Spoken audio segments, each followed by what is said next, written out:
Facebook, WhatsApp, Skype, WeChat ආදී සමාජ මාධ්‍ය ජාල හරහා සිදු කරනු ලබන අපරාධවල වර්ධනයක් පෙන්නුම් කරන බව පොලිස් මූලස්ථානය පවසනවා. පැනඩෝල් ශරීරයේ ස්ථාන පහක වේදනාවන්ට සහනය ලබා දෙයි. මා විශ්වාස කරන්නේ පැනඩෝල්.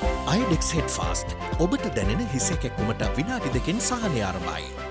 අපරාධ පරීක්ෂණ දෙපාර්තමේන්තුව මගින් මෑත කාලිනව සිදු කරන ලද විමර්ශනවලදී අනාවරණය වී ඇත්තේ එම සමාජ මාධ්‍ය ඔස්සේ සිදු කරනු ලබන අපරාධවලට ශ්‍රී ලාංකික පුරවැසියන් ගොදුරු වීමේ ශීඝ්‍ර වර්ධනයක් පෙන්නුම් කරන බවයි. ප්‍රධාන ක්‍රම දෙකක් භාවිත කරමින් මෙම අපරාධ සිදුවන බවට අපරාධ පරීක්ෂණ දෙපාර්තමේන්තුව සිදු කළ මූලික විමර්ශනවලදී හඳුනාගෙන තිබෙනවා. ඉන් පළමු ක්‍රමය වන්නේ විවිධ ආයෝජන හරහා විශාල මුදල් ප්‍රමාණයක් උපයාගත හැකි බවට සමාජ මාධ්‍ය ඔස්සේ දැන්වීම් පළ කර යම් ව්‍යාපාරයකට මුදල් ආයෝජනය කරන ලෙස දැනුම් දීමයි. අදාළ ආයෝජනය සඳහා ඔවුන් විසින් ලබා දෙනු ලබන ගිණුම් අංකයට තැන්පත් කළ යුතු වන්නේ සුළු මුදල් ප්‍රමාණයක් වීම විශේෂත්වයක්. එම තැන්පත් මුදල සඳහා ප්‍රතිලාභ මුදලක් ලබා දෙන්නේ ආයෝජකයාගේ විශ්වාසය දිනා ගැනීම සඳහායි.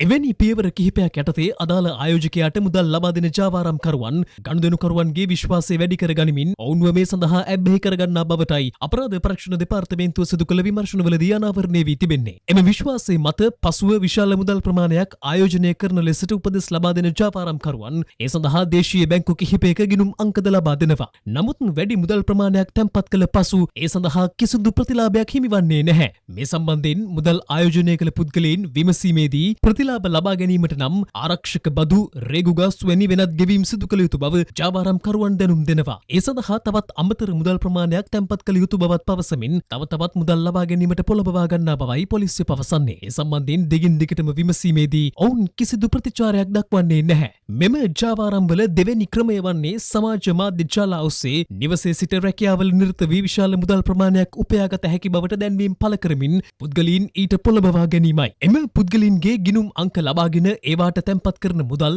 ජාවාරම්කරුවන් විසින් ලබා දෙන ගිණුම් අංක වෙත හුවමාරු කරන ලෙසට දැනුම් දෙනවා. එලෙස හුවමාරු කරන මුදල් සඳහා ප්‍රතිලාභ ලෙස කොමිස් මුදලක් අදාළ ගිණුම් හිමිකරුවන්ට ලබා දෙන අතර මෙම ක්‍රමවේදය ඔස්සේ විශාල ගිණුම් සංඛ්‍යාවක් භාවිත කරමින් අතිවිශාල මුදල් ප්‍රමාණයක් සංසරණය කරන බවයි විමර්ශන නිලධාරීන්ට නිරීක්ෂණය වී ඇත්තේ. මේ හරහා ජනතාව නොදැනුවත්වම කළු සල්ලි සුදු කිරීමේ මූල්‍ය වංචාවකට හා අපරාධයකට හසු වන බව පොලිසිය පවසනවා. අන්තර්ජාලය හරහා මෙම ජාවාරම් සිදුවන්නේ නවීන තාක්ෂණය ඔස්සේ බවටද කරුණු රැසක් අනාවරණය කරගෙන තිබෙනවා. කෙසේ වෙතත් විද්‍යුත් හා මුද්‍රිත මාධ්‍ය මෙන්ම Facebook, WhatsApp, Skype, WeChat වැනි සමාජ මාධ්‍ය ජාල මගින් ලබා දෙන දැන්වීම් හෝ විවිධ වෙබ් පිටු සඳහා ලබා දෙන අන්තර්ජාන ලිපින ඔස්සේ ඒවාට පිවිසීම හා එම උපදෙස් අනුව ක්‍රියා නොකරන ලෙසත් නොදන්නා ගිණුම් අංක ඔස්සේ තම ගිණුම් වලට බැරවන මුදල් තුන්වෙනි පාර්ශවයක ගිණුම් වෙත හුවමාරු නොකරන ලෙසත් පොලිසිය මහජනතාවට දැනුම් දෙනවා.